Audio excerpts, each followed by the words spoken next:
বিসমিল্লাহির রহমানির রহিম। সুপ্রিয় শিক্ষার্থীবৃন্দ, আশা করি তোমরা সকলেই ভালো আছো, আমিও ভালো আছি। Rangpur ideal institute of technology কর্তৃক আয়োজিত অনলাইন ক্লাসে তোমাদের স্বাগত। আজকে অনলাইন ক্লাসে আমি সৈয়দ রুবেল, জুনিয়র ইনস্ট্রাক্টর, নন-টেক। আজ আমি তোমাদের ম্যাথমেটিক্স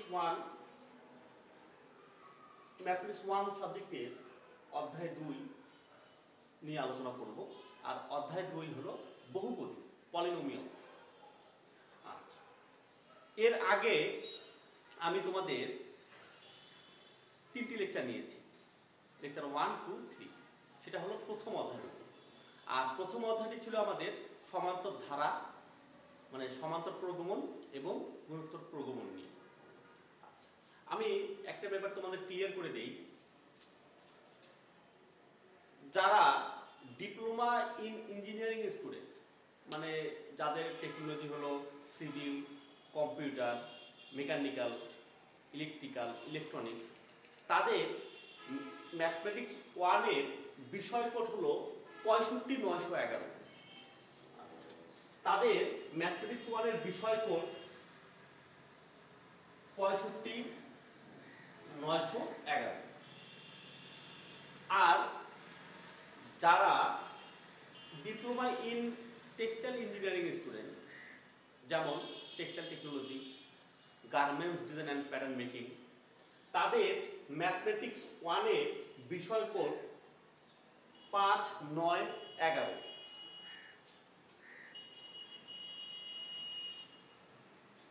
আচ্ছা, আমি এর আগে যে প্রথম অধ্যায়টি করিয়েছিলাম সেটা হলো সমান্তর প্রগমন ও গুণোত্তর প্রগমন অধ্যায়। তো সমান্তর প্রগমন, গুণোত্তর প্রগমন অধ্যায়টি যাদের বিষয় কোড 65911, তাদের 1 নম্বর অধ্যায় আছে। আর যাদের বিষয় কোড, যারা টেক্সটাইল ইঞ্জিনিয়ারিং, হ্যাঁ, এবং garments design and pattern making এর স্টুডেন্ট, তাদের ম্যাথমেটিক্স 1-এর বিষয় কোড 5911। তাদের ওই অধ্যায়টি আছে চতুর্থ অধ্যায়, মানে সমান্তর প্রগমন ও গুণোত্তর প্রগমন অধ্যায়টি আছে চতুর্থ অধ্যায়। এভাবে আজ আমি তোমাদের লেকচার 4 নিব। লেকচার 4 হলো অধ্যায় 2-এর উপর নিব, আর অধ্যায়ের নাম হলো বহুপদী। আচ্ছা, যেমন 65911 যাদের বিষয় কোড, তাদের অধ্যায়টি আছে দ্বিতীয় অধ্যায়, বহুপদী অধ্যায়টা তারা পাবে দ্বিতীয় অধ্যায়ে। আর যাদের বিষয় কোড 5911, তারা পাবে এই বহুপদী অধ্যায়টি তারা পাবে 5 নম্বর অধ্যায়। তো সুপ্রিয় শিক্ষার্থীরা, আমার মনে হয় তোমরা এই ব্যাপারটি বুঝতে পেরেছো।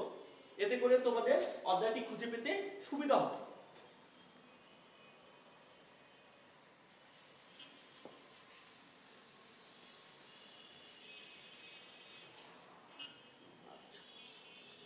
তাহলে এখন আমি আমার মূল আলোচনায় চলে যাই। প্রথমেই হলো বহুপদী।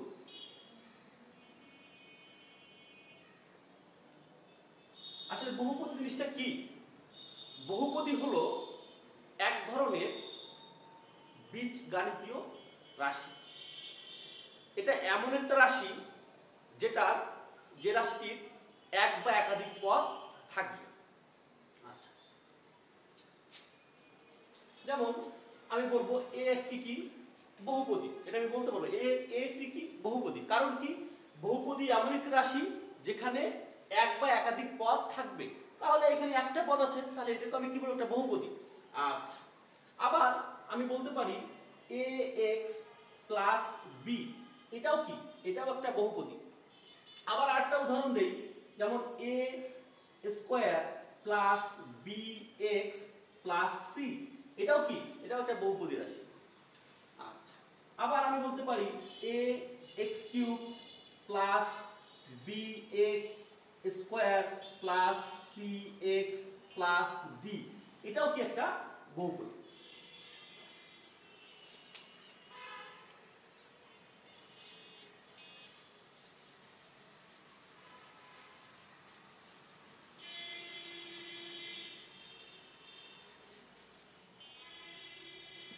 আমি এখন তোমাদের এটা খুবই গুরুত্বপূর্ণ টপিক নিয়ে আলোচনা করব, সেটা হলো আদর্শ দ্বিঘাত সমীকরণ, মানে বহুপদী দ্বিঘাত সমীকরণ। আচ্ছা, আদর্শ দ্বিঘাত সমীকরণের সাধারণ ফরম্যাটটা কি? একটা আদর্শ দ্বিঘাত সমীকরণের সাধারণ ফরম্যাটটা হলো এরকম, মানে এই ধরনের এরকম আকারের হয়ে থাকে। সেটা হলো a square plus bx plus c সমান 0। এটা একটা আদর্শ দ্বিঘাত সমীকরণ, এটাও কিন্তু একটা কি বহুপদী। আমাদেরকে যদি বলে যে এই রকমের দ্বিঘাত সমীকরণের মূল দুটি নির্ণয় করো, তাহলে মূল দুটির নির্ণয়ের একটা সূত্র আছে। অতএব মূল দুইটি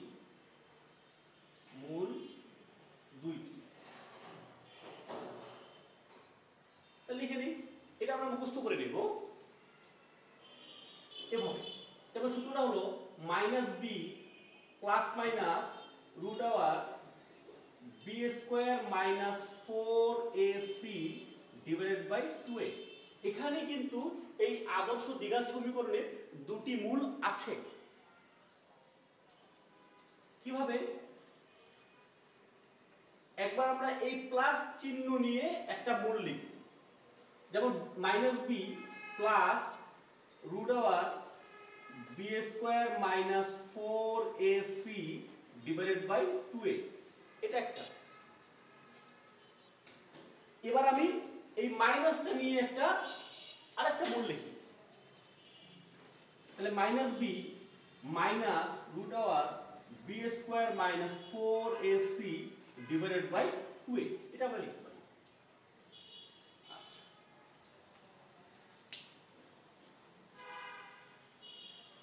এটা তোমরা মুখস্থ করে নিও।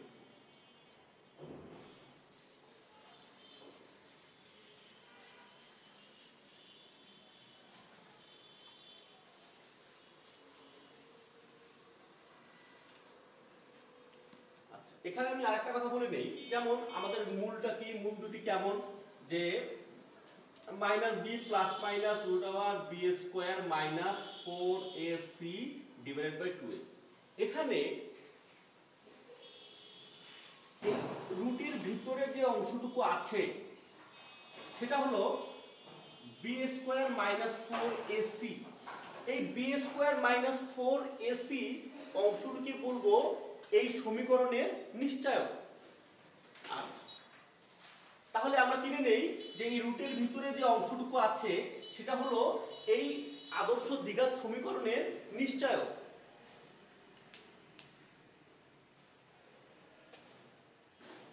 এটাকে বলবো আমরা নিশ্চয়ক।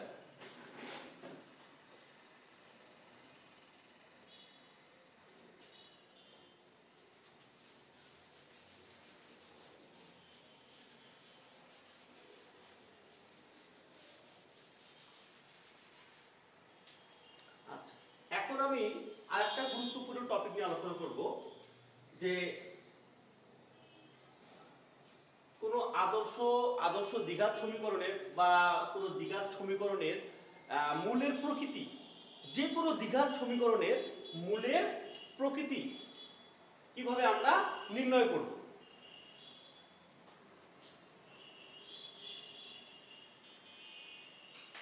মূলের প্রকৃতি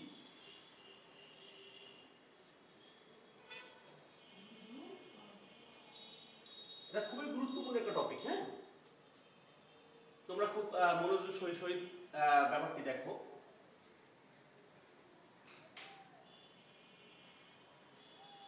আচ্ছা, আর এই মূলের প্রকৃতিটা ওই সমীকরণের নিশ্চয়কের মানের উপর ডিপেন্ড করে। এই মূলের প্রকৃতিটা ওই সমীকরণের নিশ্চয়কের মানের উপর নির্ভরশীল। যেমন বি স্কোয়ার মাইনাস 4ac এটা হলো নিশ্চয়ক। তাহলে বি স্কোয়ার মাইনাস 4ac এর মান যখন গ্রেটার দেন 0 হবে। আচ্ছা, গ্রেটার দেন 0 মানে কি? যখন এই নিশ্চয়কের মান ধনাত্মক হবে তখন আমাদের সমীকরণের মূলের প্রকৃতি কেমন হবে? যখন ধনাত্মক হবে তখন ওই সমীকরণের মূলের প্রকৃতি হবে বাস্তব ও অসমান হবে। মূল দুটা দুরকম হবে, সমান হবে না।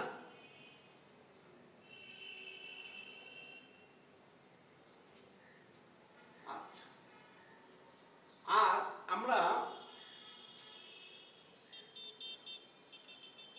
বাস্তব যে অংশটা আছে এটা কিন্তু মূলদ আর অমূলদ, এই মূলদ এবং অমূলদ কিন্তু এই বাস্তব জগতের মধ্যেই ইনক্লুড। কারণ মূলদ এবং অমূলদ যে সংখ্যাগুলো আছে এই সংখ্যাগুলো কিন্তু বাস্তব জগতের মধ্যে আছে। আচ্ছা, এটা আমি কেন বলতেছি তোমরা লক্ষ্য করো। এটার ক্ষেত্রেই যদি ব্যাপারটা এমন হয় যে নিশ্চয়কের মানটা ধনাত্মক হয়েছে, ঠিক আছে, নিশ্চয়কের মানটা কি হয়েছে, ধরো ধনাত্মকে পাইছে, ধনাত্মক বোধক হয়েছে, কিন্তু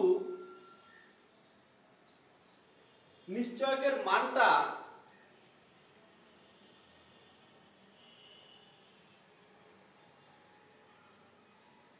পূর্ণবর্গ, কিন্তু ধনাত্মক কিন্তু পূর্ণবর্গ হয়েছে।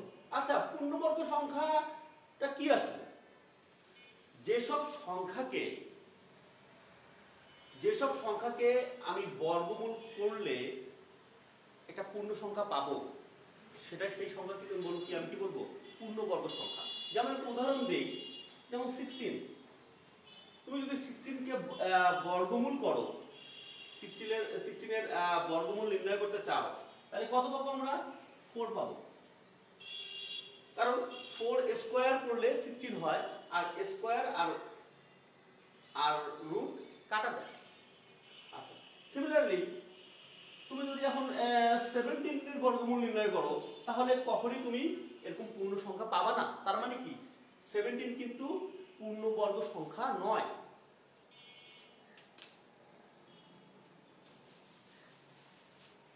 তাহলে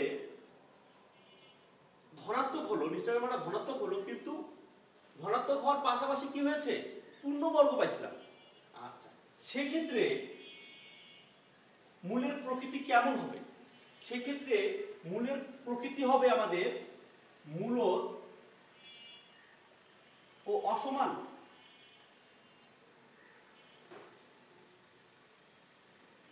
আমি আবার বলি, যদি নিশ্চয়কের মান ধনাত্মক হয় তাহলে বাস্তব ও অসমান হয়, ঠিক আছে, এটা আমরা বুঝলাম। আচ্ছা, বাস্তব জগতের মধ্যে বা বাস্তব সংখ্যার মধ্যে দুটো পার্ট আছে, সেটা কি, এটা মূলদ সংখ্যা আর একটা হলো কি, অমূলদ সংখ্যা। আচ্ছা, তাহলে কখন মূলদ সংখ্যা হবে, কখন অমূলদ হবে? যখন ধনাত্মক হবে, ধনাত্মক হওয়ার পাশাপাশি সংখ্যাটা পূর্ণবর্গ হবে, তখন আমি মূলদ ও অসমান লিখব, তখন হবে মূলদ। আচ্ছা, আবার যখন b² - 4ac আবার যোগবোধক হলো, বা নিশ্চয়কের মানটা যোগ হলো, ধনাত্মক হলো, কিন্তু পূর্ণবর্গ হলো না, পূর্ণবর্গ নয়, তখন কি হবে, তখন অমূলদ ও অসমান হবে। তাহলে পূর্ণবর্গ হলে মূলদ অসমান, আর পূর্ণবর্গ নয় হলে অমূলদ অসমান হবে।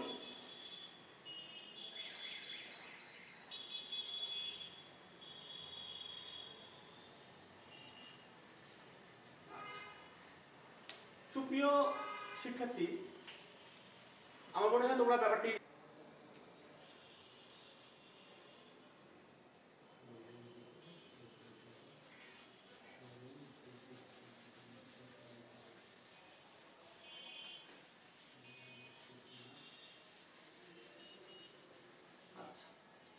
আমি এই রুলসটার একটা উদাহরণ দিয়ে দিই। উদাহরণটা হলো,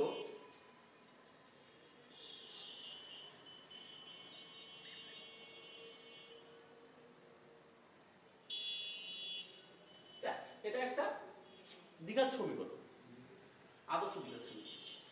এটা একটা দ্বিঘাত সমীকরণ। এই সমীকরণের মূলের প্রকৃতি নির্ণয় করব। এরকম একটা সমীকরণে আমি মূলের প্রকৃতি নির্ণয় করব। আচ্ছা, কিভাবে নির্ণয় করব? সবার আগে এই সমীকরণের আমি নিশ্চয়কের মান বের করব। নিশ্চয়কের মানটা আমি কিভাবে বের করব? নিশ্চয়কের মান বের করার জন্য আমাকে সবার আগে এই সমীকরণটাকে, এই দ্বিঘাত সমীকরণটাকে আদর্শ দ্বিঘাত সমীকরণের সাথে তুলনা করব। তাহলে আমরা তো জানি যে আমাদের আদর্শ দ্বিঘাত সমীকরণ কোনটা? ax² plus bx plus c সমান 0। এটা হলো আমাদের আদর্শ দ্বিঘাত সমীকরণ। তাহলে তুলনা করি।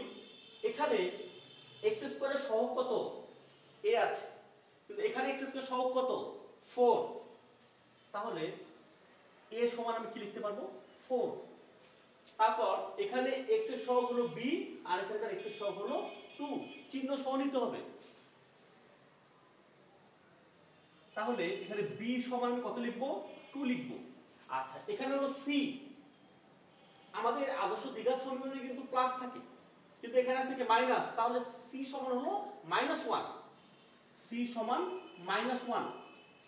আচ্ছা, এখন আমরা কি করব? নিশ্চয়কের মানটা এখান থেকে বের করে নিই।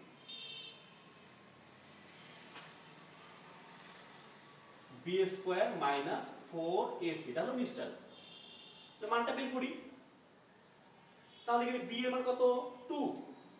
তাহলে 2 এখানে আছে স্কয়ার -4, a হলো 4 আর c হলো -1। তাহলে গুণ করো। 4 এটা মাইনাস মাইনাস কি হবে? প্লাস। আর এখানে কতটা? 4 4 16। তাহলে আমরা কত পেলাম? 20। আচ্ছা, তোমরা খুব ভালোভাবে লক্ষ্য করো, এই যে আমরা 20 পেলাম নিশ্চয়কের মান, এটা অবশ্যই কি যোগবোধক, যা যোগবোধক।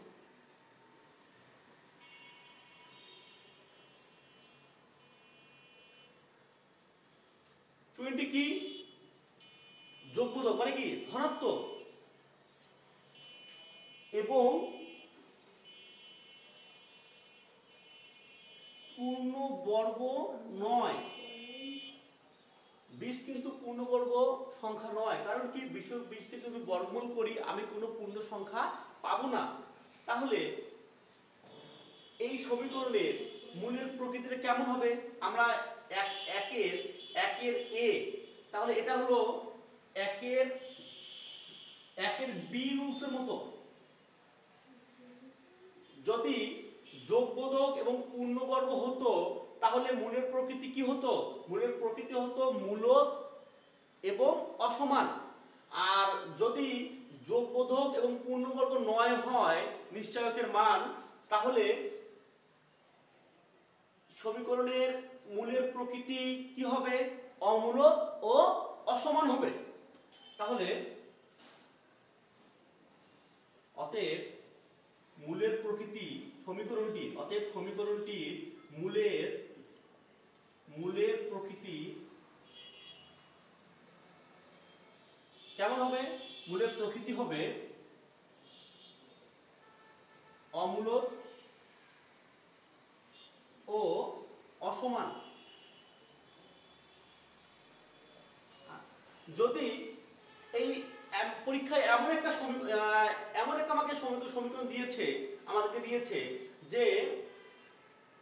যে সমীকরণের নিশ্চয়কের মানটা ধনাত্মক হলো কিন্তু পূর্ণবর্গ হলো। যেমন আমি একটা এক্সাম্পল দেই, ধরো এই নিশ্চয়কের মানটাই আমাকে পরীক্ষায় এমন একটা সমীকরণ দিয়েছে বা এমন একটা সমীকরণ আমরা ফেস করতেছি যার নিশ্চয়কের মানটা মানে কি b² - 4ac এর মান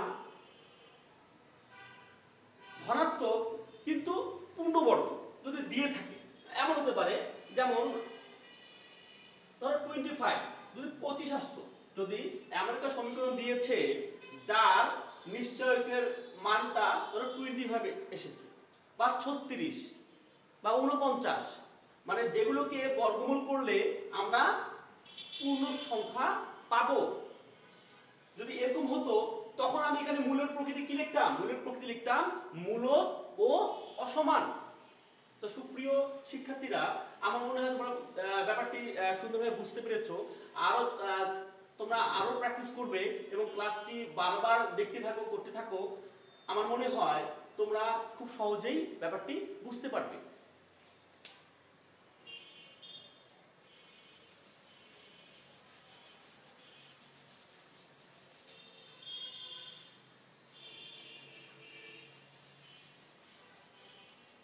আচ্ছা, চলো এবার 2 নম্বর রুলসে চলে যাই। 2 নম্বর কি, যদি নিশ্চয়কের মান b² - 4ac এর মান শূন্য হয়, শূন্যের যদি সমান হয়, তাহলে মূলের প্রকৃতি কেমন হবে? তখন মূলের প্রকৃতি হবে বাস্তব ও সমান। তাহলে মূলের প্রকৃতি কি হবে?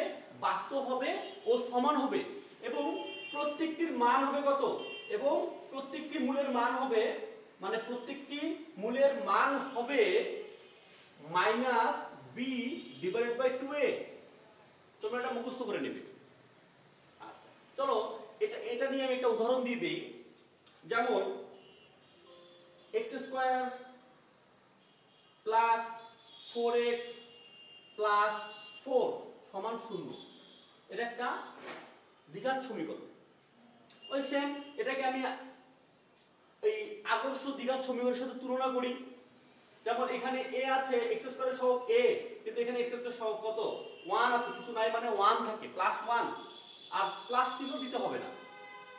তাহলে a সমান 1 পাবো। তারপর এখানে x এর সহগ কি? b, তাহলে b সমান, এখানে x এর সহগ কত? 4, তাহলে b সমান কি লিখবো আমি? 4 লিখবো। ওখানে c আছে, মানে x বর্জিত পদ যেটা, তাহলে c এর জায়গায় আমি কি লিখবো? 4 লিখবো। আচ্ছা, তাহলে আমি নিশ্চয়কের মান বের করি। নিশ্চয়ক কত? b² - 4ac। তাহলে b কত? এখানে b হলো 4, তারপরে একটা স্কয়ার দিয়ে দিই, -4 ইনটু a কত? 1, c কত? 4। তাহলে এখানে আমি কত পাচ্ছি? 4 এর উপর স্কয়ার হলো 16, মাইনাস, আর 4 4 কত হবে? 4 4 16। তাহলে এখানে কত পেলাম আমি? 0 পেলাম। এই যে, তাহলে নিশ্চয়কের মান আমি 0 পেলাম। তাহলে এই সমীকরণের মূলের প্রকৃতি কেমন হবে? তাহলে এই সমীকরণের মূলের প্রকৃতি হবে বাস্তব ও সমান।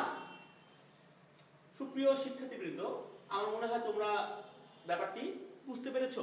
তাহলে মূল এখানে আমাদের এই সমীকরণের নিশ্চয়কের মান আসলো 0। আর আমরা রুলস কি শিখেছি? নিশ্চয় কোনো একটা সমীকরণের নিশ্চয়কের মান যদি 0 হয়, তখন ওই সমীকরণের মূলের প্রকৃতি কেমন হবে? বাস্তব ও সমান হবে। তাহলে মূলের প্রকৃতি আমি লিখবো, তাহলে সমীকরণটির মূলের প্রকৃতি বাস্তব ও সমান। চলো এবার চলে যাই আমি 3 নম্বর রুলস।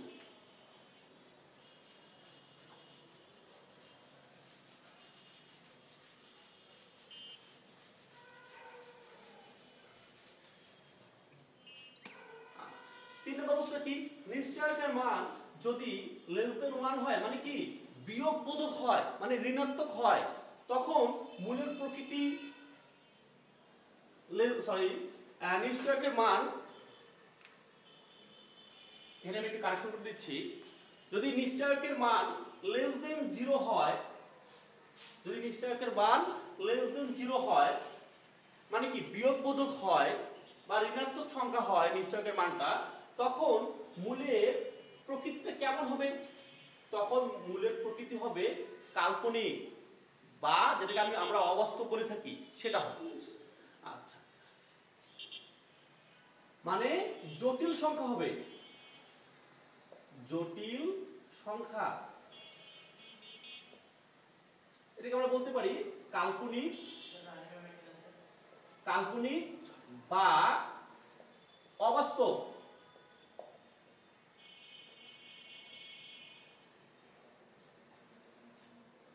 সুপ্রিয় শিক্ষার্থীরা, আমার মনে হয় মূলের প্রকৃতি কিভাবে নির্ণয় করতে হয় তোমরা সুন্দরভাবে বুঝে গেছো।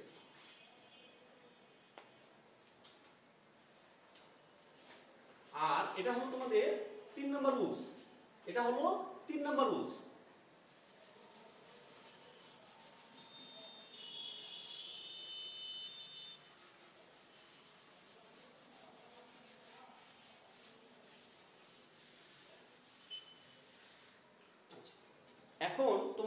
কিছু আমি গুরুত্বপূর্ণ সূত্রের কথা বলে দিব, আমি লিখে দিচ্ছি, তোমরা মুখস্থ করে নেবে। আচ্ছা, এটা আদর্শ দ্বিঘাত সমীকরণ কি জানি আমরা, a x square plus bx plus c সমান 0। এটা একটা আদর্শ দ্বিঘাত সমীকরণ। এখানে তোমাকে ব্যাপারটা যদি এরকম হয়,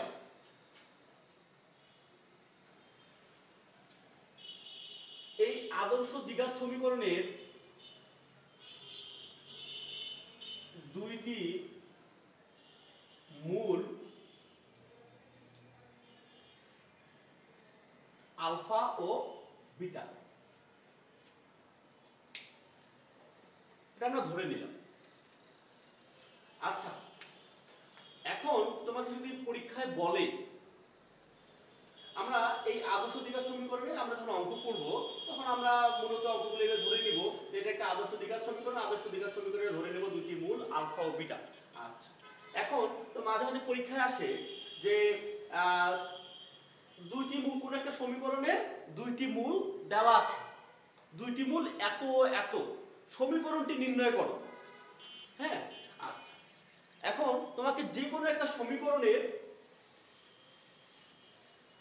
দুইটি মূল আলফা ও বিটা দিয়ে দিল, তখন তোমাকে যদি নির্ণয় করতে বলে সমীকরণটি, তাহলে অতএব নির্ণেয় সমীকরণ।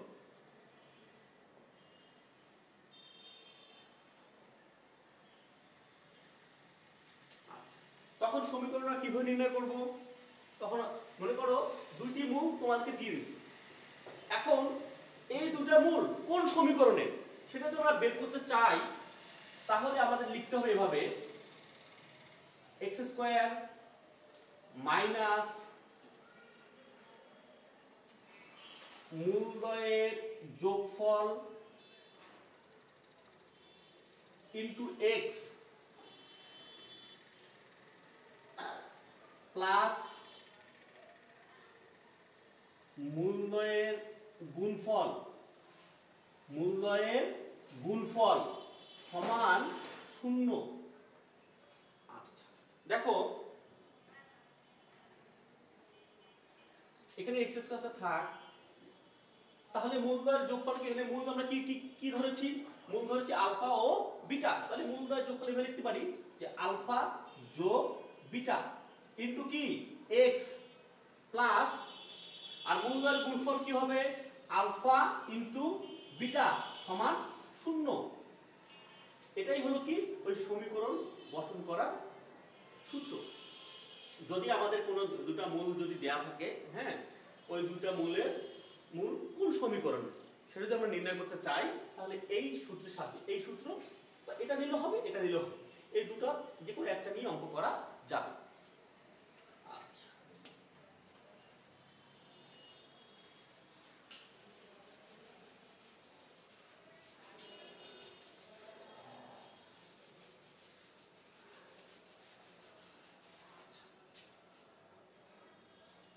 একটু আগেই আমি কিন্তু এখানে এই জায়গাটিতে একটা লিখেছিলাম, আদর্শ দ্বিঘাত সমীকরণ লিখেছিলাম, তা আবার লিখে নিয়ে এখানে। এটা কেন লিখেছিলাম? এটা লেখার কারণ হলো এটার সাহায্যে, এই সমীকরণের সাহায্যে আমি মূলদ্বয়ের যোগফল এবং গুণফলের সূত্র লিখব। কিভাবে? যদি মূলদ্বয়ের যোগফল নির্ণয় সূত্র, আচ্ছা, তাহলে এটার সাথে আমরা নির্ণয় করি, যেমন মূলদ্বয়ের যদি আমাদের যোগফল নির্ণয় করতে বলে, মূলদ্বয়ের যোগফল, আচ্ছা, মূলদ্বয়ের যোগফল যদি নির্ণয় করতে বলে, তাহলে সূত্র কি হবে আমাদের? মূলদ্বয়ের যোগফলের সূত্র হলো মাইনাস বি বাই এ। এখন মাইনাস হলো সূত্রের মাইনাস, এটা মাইনাস দিতেই হবে। আর তাহলে বি আর এটা কি? বি আর এর পরিচয়টা দেই। এখানে বিটা কি? আমরা কিন্তু অঙ্কিত অঙ্ক যখন করবো তখন এটা লিখেই করবো, নিচেরটা লিখবো না। তা আমি তোমাদের বোঝার জন্য লিখে দিচ্ছি, পরিচয় দেওয়ার জন্য লিখে দিচ্ছি, মাইনাস থাক বিটা কি? এখানে বি হলো এক্স এর সহগ, এক্স এর সহগ, আর এ হলো এক্স স্কয়ারের সহগ।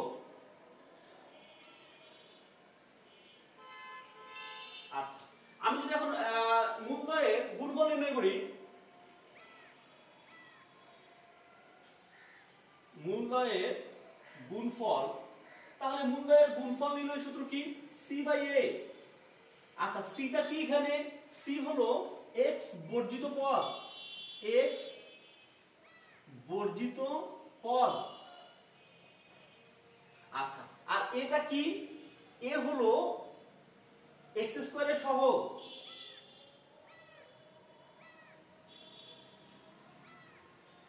আচ্ছা আমরা যদি এখন শর্ট করে লিখতে চাই যে মূলদ্বয় যোগফল, এখন ধরে নিলাম যে মূলদ্বয় আলফা বিটা, আমি ধরে নিলাম মূলদ্বয় আমাদের আলফা ও বিটা, তখন আমরা শর্ট করে কি লিখবো? তাহলে মূলদ্বয় যোগফল, তাহলে আলফা যোগ বিটা সমান মাইনাস b/a। আচ্ছা আবার মূলদ্বয়ের গুণফল, তাহলে কি হবে? আলফা ইনটু বিটা সমান c/a। সুপ্রিয় শিক্ষার্থীরা, আমার মনে হয় তোমরা সুপ্রিয় শিক্ষার্থীরা, আমি এর আগে যে সূত্রটা লিখে দিলাম যে দুটা মূল দেওয়া থাকবে, দুটা মূল দেওয়া আছে, সেই দুটা মূলের সমীকরণটা আসলে কত, মানে কোনটা, হ্যাঁ সেটা নির্ণয় করো। তো এখানে আমাদের দুটো সমীকরণের দুটা মূল দিয়েছে কি? a O b। তাহলে a আর b যদি সমীকরণের a আর b হলো পুরো সমীকরণের দুটি মূল, তাহলে ওই সমীকরণটি নির্ণয় করো। কোন সমীকরণের দুটি মূল হলো a b, তাহলে আমরা এইভাবে নির্ণয় করব। তো এটা কি রাশি? আমরা কি সূত্র জানি যে x স্কয়ার মাইনাস মূলদ্বয়ের যোগফল, তাহলে কি হবে? a plus b into x plus মূলদ্বয়ের গুণফল a ইনটু b হবে সমান 0। এটাই হলো সেই নির্ণয় সমীকরণ। দেখো কত ইজি, যদি আমাদের সূত্র মুখস্থ থাকে তাহলে কত সহজে আমরা অঙ্কটা করতে পারি। আবার যদি এটা হয় যে 3 এবং -4 মূল বিশিষ্ট সমীকরণ নির্ণয় করো, কিভাবে নির্ণয় করব? আমরা x স্কয়ার থাকবে, তার মাইনাস, তারপর কি মূলদ্বয়ের যোগফল, মূলদ্বয়ের যোগফল এর কত? 3 প্লাস আবার কি -4 ইনটু x প্লাস মূলদ্বয়ের গুণফল, তাহলে 3 ইনটু কি হবে? -4 সমান 0। তাহলে এখানে x স্কয়ার থাক, এখানে কি হবে? 3 প্লাসে মাইনাসে কি হবে? -4 ইনটু x প্লাসে মাইনাসে মাইনাস 3 4 কত? 12 সমান 0। আচ্ছা তাহলে এখানে কত আসছে? x স্কয়ার, এখানে বিয়োগ করলে -1 আসবে, -1 আর এখানে মাইনাস, তারপর কি +1 আর 1 এর সাথে x গুণ করলে কি হবে? +x, তাহলে +x আসছে এখানে, আর এখানে কি আসবে? -12 সমান 0। এটাই হলো সেই নির্ণয় সমীকরণ। তাহলে 3 এবং -4 মূল বিশিষ্ট সমীকরণ কি? এটা। তো এভাবে তোমরা এই সি এবং ডি নং অঙ্কটাও বাসায় করবে। আচ্ছা সুপ্রিয় শিক্ষার্থীবৃন্দ, আজকে এই পর্যন্তই। আজ আমি তোমাদের অনেক গুরুত্বপূর্ণ নিয়ম নিয়ে আলোচনা করলাম, কিছু অঙ্ক করিয়েছি। হ্যাঁ, আজ আমাদের লেকচার 4 হলো। তোমাদের লেকচার 5 এর জন্য অগ্রিম শুভেচ্ছা রইল। লেকচার 5 এই বহুপদী অধ্যায়ের উপরই হবে। তোমরা সকলেই ভালো থাকো, সুস্থ থাকো, এই কামনা করি। খোদা হাফেজ।